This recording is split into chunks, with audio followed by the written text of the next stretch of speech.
옛날에 늙은 원숭이가 있었습니다. 나이를 먹게 되자 시력이 나빠졌고 앞이 잘 보이지 않아 걱정이었습니다. 그런데 사람들의 말에 의하면 저처럼 말이죠. 안경만 있으면 그런 걱정을 할 필요가 없다고 들었습니다. 그래서 원숭이는 어렵게 안경을 구했습니다. 그것도 말이죠. 하나가 아니고 6개가 들어있는 한 타스를 구했습니다. 늙은 원숭이는 안경을 머리 위에다 얹어보기도 하고 긴 꼬리에 걸어보기도 했습니다. 코 밑에 대고 냄새를 맡아보기도 하고 혀로 핥아보기도 했습니다. 이번에는 다른 안경들을 가지고 요리조리 해보았습니다. 그러나 사람들의 말을 듣고 어렵게 구한 안경의 효과를 보지 못했죠. 앞이 안 보이는 것은 예나 지금이나 다를 바 없었습니다.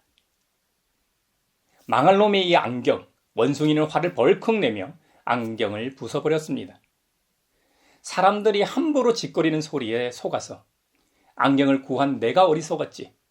안경을 쓰면 눈이 밝아진다니 그런 새빨간 거짓말엔 다신 안 속는다고 다짐했습니다. 이솝 우화에 나오는 이야기입니다. 늙은 원숭이가 안경의 가치를 제대로 알아봤다면 안경의 효과를 똑똑히 봤을 겁니다. 아무리 소중한 물건이라도 그 가치를 모르면 제멋대로 과소평가하는 것이 우리네 모습인지도 모르겠습니다. 불행하게도 우리가 살아가는 이 세상에는 이 원숭이와 같은 경우가 적지 않습니다. 오늘은 성탄절이니까 성탄에 맞춰 이야기를 해보죠. 지구촌 80억 인구가 모두 다 알 만큼 오늘은 그리스도교에서 믿고 고백하는 하나님의 아들, 우리의 구원자, 예수 그리스도께서 인간의 모습으로 이 세상에 찾아오신 날을 기념하는 날입니다. 화려한 구중궁궐을 통해 찾아오신 것도 아니고 백마탄 멋진 왕자의 모습으로 찾아오신 것도 아닙니다. 너무나도 연약한 아기의 모습으로, 너무나 약한 모습으로 찾아오셨습니다.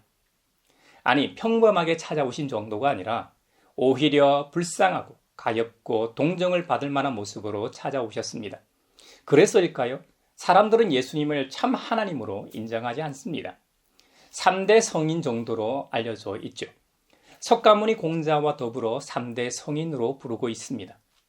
예수님을 비롯하여 부처님, 공자님 역시 보통의 범인과는 비교할 수 없는 비범한 분들입니다. 하지만 이들의 출생과 죽음을 비교해 보면 확연한 차이가 있습니다. 앞서 분명히 밝혀두지만 저나 그리스도교에서 성인이라고 불리는 분들보다도 부처님과 공자님이 위대한 사람일지 모릅니다. 분명한 것은 개신교 목회자의 한 사람인 저보다는 부처님, 공자님께서 분명 위대한 인물입니다. 세상에 대한 그들의 학문적 탐구와 종교적 수행은 감히 범접할 수 없는 경지입니다. 그럼에도 불구하고 예수님과 부처님, 공자님은 분명하게 다른 점이 있습니다. 출생과 죽음입니다. 부처님과 공자님은 타인을 위해 일평생 사신 점도 있지만 종국의 자신의 수행을 위해 살다 돌아가셨죠. 하지만 예수님의 죽음은 오로지 타인을 위한 대속의 죽음이었다는 점에서 차이가 있다 하겠습니다. 출생에 있어서도 부처님과 공자님은 생물학적으로 정자와 난자의 일반적인 수정을 통해서 출생했습니다. 하지만 그리스도교에서 믿는 예수님은 정자와 난자의 수정이라는 생물학적 방식이 아니라 성령의 역사로 처녀를 통해 출생하게 됩니다. 이건 사실 과학적 경계를 뛰어넘는 것이라 믿음이 필요합니다. 믿음이 아니면 절대로 알 수 없는 일입니다. 여러분, 처녀의 몸에서 임신과 출산이 가능하게 하신 분의 힘이 아니면 믿음이라는 것이 생겨나지 않는다는 말이기도 합니다. 그러므로 믿음이라는 것은 내 안에서 시작하는 것이 아닙니다. 믿음은 외부에서 오는 것입니다. 정확하게는 하나님에게서 오는 것입니다. 여러분, 하나님이 어떤 분이십니까? 그리스도교에서 주장하는 바대로 하나님은 이 세상 만물을 창조하신 전능하신 창조주이십니다. 창세기에 기록된 대로 창조주 하나님께서는 6일 동안 이 천지 만물을 창조하시고 7째 날에는 안식하셨습니다. 천지 창조의 마지막 날인 6일째, 맨 마지막으로 하나님의 형상을 따라 흙으로 인간을 만드시고 그 코에 하나님의 생기를 불어넣어 생명이 되게 하셨습니다. 창조주 주님께서는 단순히 흙이 생명이 되게 하신 게 아닙니다. 하나님의 형상을 담게 하셨습니다. 창조주의 능력처럼 그 어떤 피조물에게도 없는 창조의 능력을 부여하셨습니다.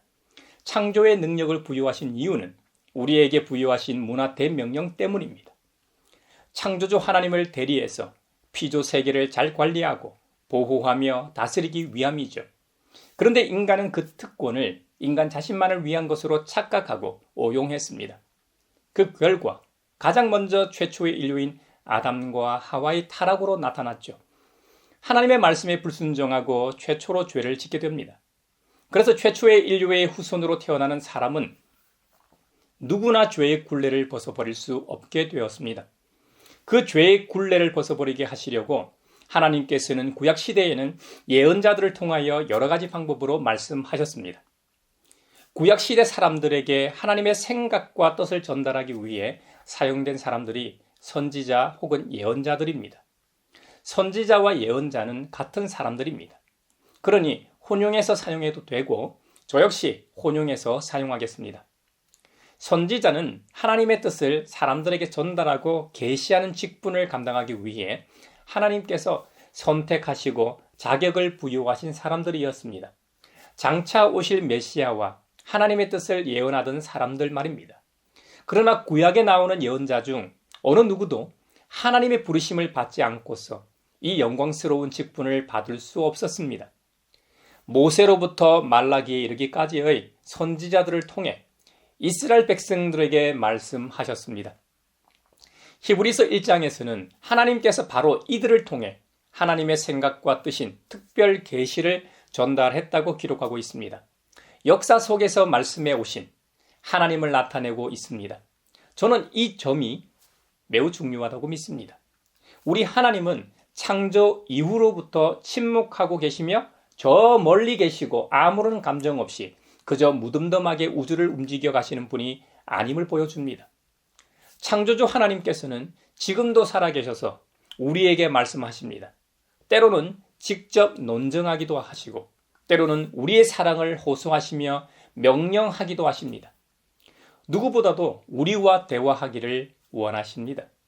그러니까 태초로부터 지금까지 지속적으로 하늘과 땅을 따라 말씀하고 계십니다.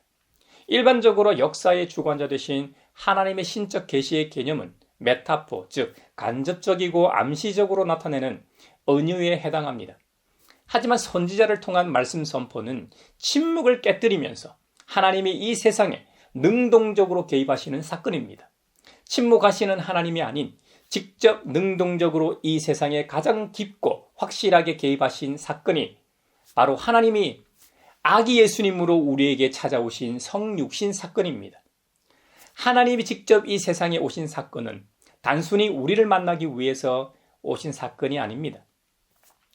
잃어버린 모든 피조물을 찾으시는 사건이요, 구원하시며 회복시키는 매우 특별한 사건입니다.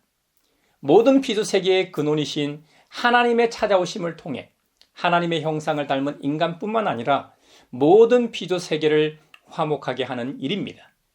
성육신 사건이 얼마나 특별한 것이냐면요, 히브리서 표현대로 구약시대에는 모세오경, 역사서, 시가서, 선지서들을 통해 말씀하셨습니다. 이 성경들은 신성한 것이지만 그것들은 하나님의 뜻에 따라 이스라엘의 역사적 상황에, 그 상황에 따라 점진적으로 계시되었습니다. 각 시대별로 계시된 계시들이 그 자체로 완전한 것이 아닙니다. 그 계시들은 온전한 계시를 위한 준비 단계였습니다. 그래서 유기적이면서 점진적인 계시들은 시대별로 여러 모양, 여러 방법으로 나타날 수밖에 없었던 것이죠. 어떤 경우에는 주님의 뜻을 꿈으로, 어떤 때는 환상으로, 어떤 경우에는 음성으로, 또 어떤 때는 내적 감동으로 말이죠. 그리고 어떤 때는 천사들을 통해 알리기도 하셨습니다. 그런데 이제는 구약시대 동안에 선지자들을 통해 말씀해 오시던 분이 직접 찾아오셨습니다. 직접 말이죠. 창조주께서 직접 오셔서 우리를 구원하고 치유하며 회복하십니다. 이 얼마나 놀랍고 반가운 소식입니까? 사실 구약시대의 많은 예언자들을 통해 우리를 위해 메시아가 오실 것이라고 계시해 오셨습니다. 그렇다면 그 누구보다도 오늘날 목회자에 해당하는 당시 종교 지도자들이 깨어 있어야 했습니다. 그러나 그들은 영적인 눈이 어두워 있었을 뿐만 아니라 세상을 더 사랑하고 있었습니다. 당시 그들이 누리고 있던 기득권에 취해 있었습니다. 그들은 메시아의 탄생을 오히려 기뻐하지 않았습니다. 그래서 그들은 예수님 공생애 동안 가장 강력한 대적 집단이 되었던 것입니다. 그래서 영적으로 전혀 준비되어 있지 않던 그들보다 전혀 예상하지 못한 이들에게 메시아의 탄생 소식이 전해졌습니다. 누가복음 2장에 보면 당시 팔레스타인 지역을 통치하고 있었던 로마 제국의 황제의 호정령에 따라 자기 고향에 직접 가서 호적 등록을 해야만 했습니다. 그래서 다윗 가문의 요셉이라는 사람도 현재 살고 있는 이 갈릴리, 팔레스타인 북쪽에 있는 갈릴리 나사렛 동네에서 자신의 고향인 유대 땅 베들레헴이라는 다윗의 동네로 자기 약혼자인 마리아와 함께 등록하러 올라갔습니다. 그런데 마리아는 임신 중이었습니다. 성경 마태복음 1장에 의하면 마리아는 요셉과 약혼하고 나서 같이 살기 전에 성령으로 잉태한 상태였다고 기록하고 있습니다. 제가 서론 부분에서 과학적 경계를 뛰어넘어 초자연적인 임신을 했다고 한 말이 바로 이 이야기입니다. 유대인에게 있어 약혼이라는 것은 우리네 결혼의 효력과 같습니다. 그러니까 마리아의 남편 요셉은 인간적으로 오해할 만도 한데 그러질 않았다고 성경은 기록합니다. 우리가 궁금해할 만한 좀 더 소상한 스토리는 우리에게 알려주지 않습니다. 다만 마리아의 남편 요셉은 의로운 사람이라서 약혼자에게 부끄러움을 주지 않으려고 타원하지 않았다고 합니다. 마리아를 엄청 사랑한 것만은 분명한 것 같습니다. 부부간의 사랑이 어떠해야 하는지 보여주는 거울이라고 할 수 있을 겁니다. 그렇다면 이걸 근거로 부부의 도리를 헌신짝처럼 버리고 제멋대로 살아도 된다는 말이 아닙니다. 서로 정절을 지키며 부부의 도리를 다해야 한다는 데는 변함이 없습니다. 다만 내 이웃을 사랑하라, 원수까지 사랑하라는 말씀도 있는데 내가 사랑하는 아내, 남편, 자식, 부모의 허물을 용서하고 덮지 못할 이유가 없다는 의미입니다. 주님의 천사가 꿈에 요셉에게 나타나서 말이죠. 다윗의 자손 요셉아, 두려워하지 말고 마리아를 내 아내로 맞아들여라. 그 태중에 있는 아기는 성령으로 말미암은 것이다. 마리아가 아들을 낳을 것이니 너는 그 이름을 예수라고 하여라. 그가 자기 백성을 그들의 죄에서 구원하실 것이다. 할렐루야. 이 천사의 고지는 이사야 7장 14절 말씀을 이루기 위함이라고 해석합니다. 보라, 처녀가 동정녀가 잉태하여 아들을 낳을 것이니 그의 이름을 임마누엘이라고 할 것이다. 임마누엘은 여러분도 잘 아시다시피 하나님이 우리와 함께 계시다는 뜻입니다. 여러분, 지금 이 자리에 하나님이 우리와 함께 계십니다. 여러분의 자리에 하나님이 함께 계십니다. 임마누엘의 은혜가 있음을 믿으십시오. 요셉은 잠에서 깨서 주님의 천사가 말한 대로 마리아를 온전한 아내로 맞아들였습니다. 그러나 천사의 고지대로 아들을 낳을 때까지는 아내와 잠자리를 같이 하지 않았습니다. 하나님께서 보내신 천사는 요셉에게만 나타난 것이 아닙니다. 아기 예수님을 임신할 당사자인 마리아에게도 나타났습니다. 누가복음 1장에 보면 그 천사의 이름이 기쁜 소식을 전하는 천사장인 가브리엘이라고 그 이름까지 기록하고 있습니다. 다윗의 가문에 속한 요셉이라는 남자와 약혼하긴 했지만 아직 처녀인 마리아에게 나타나 기뻐하여라, 은혜를 입은 자야, 주님께서 그대와 함께 하신다고 말합니다. 요셉은 꿈에서 천사가 나타나 예고했다면 마리아는 꿈이 아니라 실제로 천사가 나타나 말합니다. 그러니 마리아가 얼마나 놀라고 무서웠을까요? 이에 가브리엘 천사가 마리아에게 말합니다. 두려워하지 말아라, 마리아야. 그대는 하나님의 은혜를 입었다. 보아라, 그대가 잉태하여 아들을 낳을 터이니 그의 이름을 예수라고 하여라. 여러분, 만약 여러분이 처녀 마리아라고 한번 생각해 보십시오. 약혼한 상황이긴 했지만 아직 남자와 잠자리를 한 적이 없는데 잉태하여 아기를 낳는다고 합니다. 그리고 그 아기의 이름까지 점지해 줍니다. 당연히 상식적인 말을 할 겁니다. 나는 남자를 알지 못합니다. 그런데 어떻게 이런 일이 있겠습니까? 이에 가브리엘 천사가 대답합니다. 성령이 그대에게 임하시고 더없이 높으신 분의 능력이 그대를 감싸 줄 것이다. 그러므로 태어날 아기는 거룩한 분이요 하나님의 아들이라고 불릴 것이다. 할렐루야. 가브리엘 천사는 이 말과 함께 마리아가 두 눈으로 확실하게 확인할 수 있는 사실을 그 증거로 듭니다. 마리아에게는 엘리사벳이라는 친척이 있었습니다. 엘리사벳은 생물학적으로 늙어서 임신하지 못하는 여자였습니다. 그런데 그녀가 임신했다고 믿을 수 없는 말이었습니다. 그래서 가브리엘 천사가 떠난 뒤에 서둘러 엘리사벳 집으로 당장 달려가 보았습니다. 직접 가서 눈으로 확인한 결과 진짜로 임신했고 벌써 6개월이나 된 상황이었습니다. 이건 빼도 박도 못하는 증거였습니다. 가브리엘 천사는 반박하지 못할 말로 못을 박습니다. 하나님께는 불가능한 일이 없다. 하나님께는 불가능한 일이 없다. 여러분, 우리 하나님께는 불가능한 일이 없음을 믿으십시오. 아멘. 우리가 믿고 의지하는 하나님이 진짜 창조주 하나님이시라면 온 우주를 무에서 창조하셨는데 처녀가 잉태하는 것 정도가 무슨 문제가 있겠습니까? 여러분, 성탄절을 맞은 기쁜 날 설교를 마무리하기 전에 한 가지만 함께 생각하고 설교를 마치겠습니다. 오늘 복음서 본문인 누가복음 2장에 보면 하나님이 아기 예수님의 모습으로 찾아오신 이 엄청난 사건에 당시 종교 지도자들을 비롯하여 요즘으로 치면 교회가 빠져 있습니다. 무슨 말이냐면요.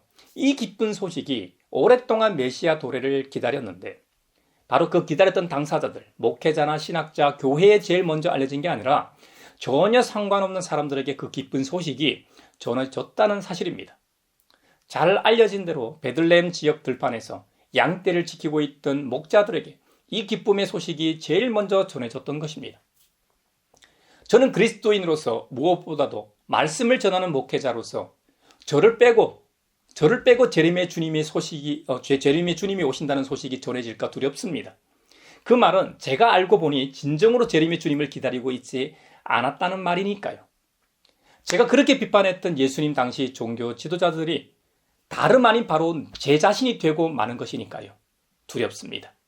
저는 오늘 본문을 묵상하면서 교회 공동체의 모습과 연결시켜 보았습니다. 천사 가브리엘을 통해 구세주의 탄생 소식을 받았던 요셉과 마리아 부부 입장에서 들판에서 양떼를 지키던 목자들의 깜짝 방문은 그들의 믿음을 더욱 견고하게 했을 겁니다. 다시 말하면 요셉과 마리아는 먼저 된 자들인 셈이죠. 고인물은 썩게 마련이죠. 새로운 물이 계속 유입되어야만 물이 썩지 않습니다. 전혀 예상하지 못한 목자들의 방문은 요셉과 마리아 부부로 하여금 확신을 갖게 했을 겁니다.